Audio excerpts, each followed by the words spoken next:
Sensitibong balita po mga kapuso, tinamaan ng panang isang grade 10 student sa San Mateo, Isabela.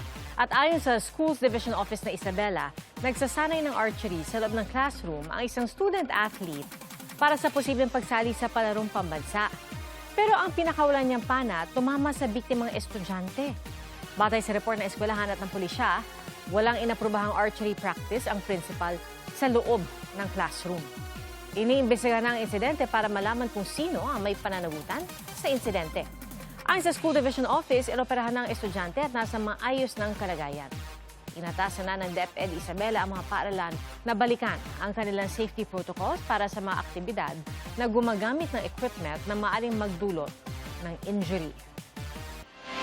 Pinagpapaliwanag ng Land Transportation Office ang may-ari at ang driver ng isang supercar na nadiskubring gumamit ng peking plate number.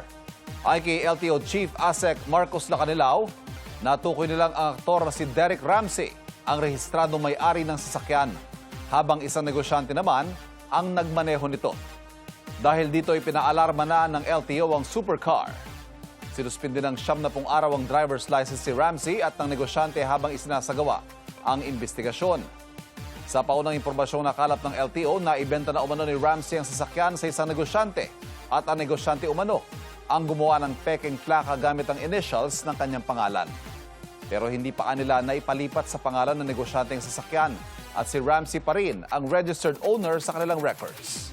Kaya kasama si Ramsey sa pinaharap at pinagpapaliwanag sa August 24.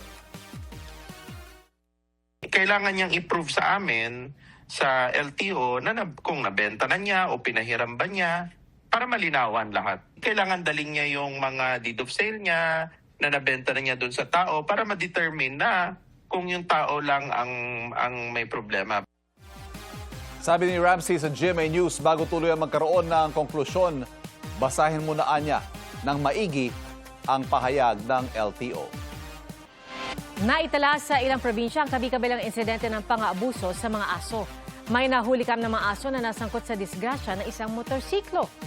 Nakatutok si Jonathan Andal. Diretso lang ang takbo ng motorsiklong ito sa barangay Tandang Sora, Quezon City nang sumalpok siya sa asong biglang tumawid.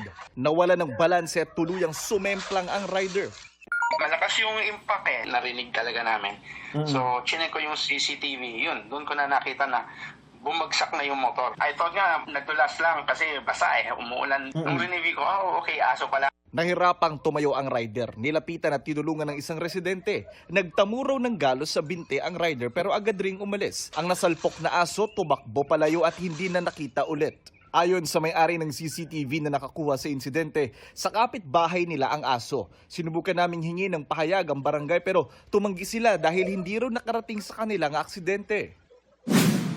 Sa Dumangas, Iloilo, 2 aso ang nakitang patay. Kita pa ang bakas ng dugo sa kanilang bibig. Hinala ng mga opisyal ng barangay posibleng nilaso ng mga aso. Ipinalibing na ang mga aso at hindi na inireport sa pulisya. Sa Bacolod City, sinagip ang isang stray dog na natagpo ang matamlay at sugatan. Ang ido na siya, pwede na sa mga tipan sa iya, gagalagaw lang, then damo na sa nakagat. Batay sa eksaminasyon, nagtamo ang aso ng sugat sa mata at bali sa kanang paa. Pinaniniwala ang hinampas ang aso, buntis din pala siya.